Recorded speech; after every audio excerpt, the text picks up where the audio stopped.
An Okaloosa County Sheriff deputy was transported by Gulf Flight Air Ambulance to Sacred Heart Hospital's Trauma Center in critical condition following a horrific traffic crash late Tuesday afternoon. Find out who that deputy was and where the wreck took place. Nearly 20 minutes of dramatic video from the crash scene as the deputy had to be cut out of his patrol car today on the Cvctv local news channel. The CrestView Police Department will soon be moving into the recently renovated building at the corner of Industrial Drive and Stillwell Boulevard. The building, purchased last year by the city, years ago served as a warehouse and, more recently, the location for the sanctuary and classrooms for City Church. The CrestView City Council voted 4-1 Monday night to name the building after the Honorable George H. Whitehurst, and the spacious auditorium inside the building, Warrior Hall, in honor of the men and women, both military and law enforcement, that have paid the ultimate sacrifice for their country. Councilwoman Linda Parker vehemently opposed the name change and was the lone dissenting vote. You can watch the entire discussion of the building's naming, in addition to all of the City Council meeting by agenda item, and the workshop that preceded the council meeting this week on the Cvctv community channel. Pleasure to introduce our guest. Florida Governor Charlie Crist today announced the appointment of Ed Spooner as interim sheriff of Okaloosa County. Spooner had been serving as acting interim sheriff following the indictment and suspension of Charlie Morris last February. Spooner, 58, of Quincy, was previously the Training Academy Director for the Florida Department of Law Enforcement.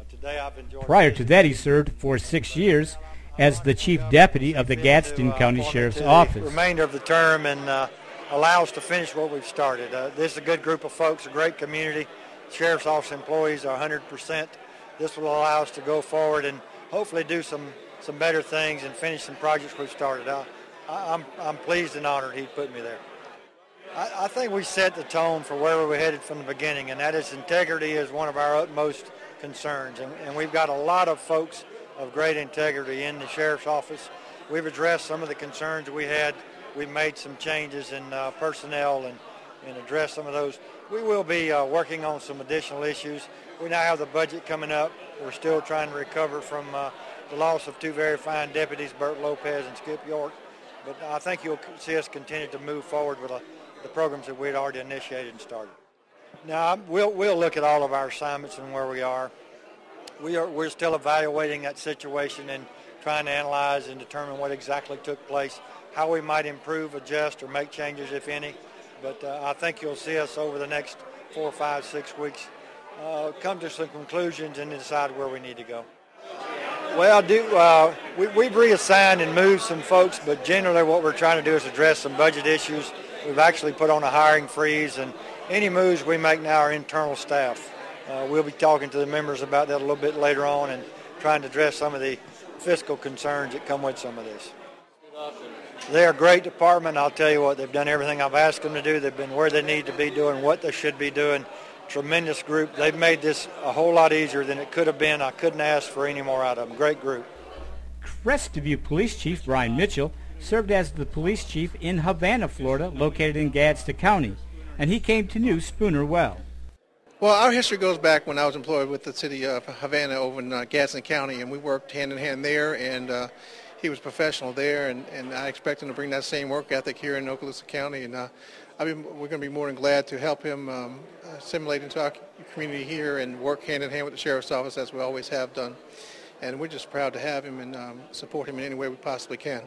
The official announcement of Spooner's appointment came during the annual Law Enforcement Appreciation Luncheon held Friday at the Niceville Community Center.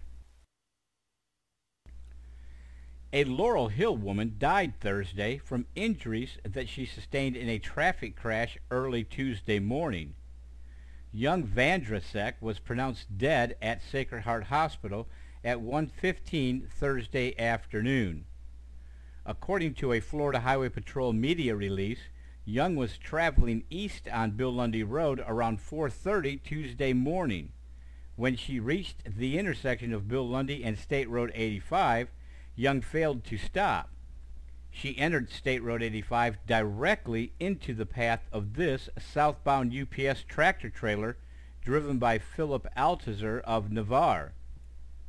Althazar was unable to avoid colliding with Young's 2006 Hyundai SUV. The collision caused Young's vehicle to spin several times before colliding with a utility pole and then coming to rest in the drainage ditch along the southeast corner of State Road 85 and the Bill Lundy Road intersection. Young was transported by Okaloosa County EMS from the scene to the North Okaloosa Medical Center and later transferred to Sacred Heart Hospital's Trauma Center, where she died. It was a bittersweet goodbye for many Lance Richburg Middle School faculty members and past students Thursday at an open house to celebrate the school's historic legacy before moving into their new facility in the fall. Interviews with many of the teachers and past students that came to say goodbye this weekend on the Cvctv Community Channel. Also on the Community Channel, members of the First Baptist Church of CrestView and the community presented the Honorable Judge and General Pat Maney a very special commemorative flag during this year's patriotic ceremony at CrestView Baptist Church that was held this past Wednesday night. That entire patriotic ceremony can be watched this weekend on the Cvctv Community Channel. The CrestView Area Chamber of Commerce is organizing a committee to assist the U.S. government in gathering information for the 2010 nationwide census. That story today on the Cvctv local news channel. More than 400 law enforcement and emergency vehicles escorted Okaloosa Deputy Burton Lopez from CrestView to his final resting place in Niceville last Thursday. Video of that procession airing now on the local news channel.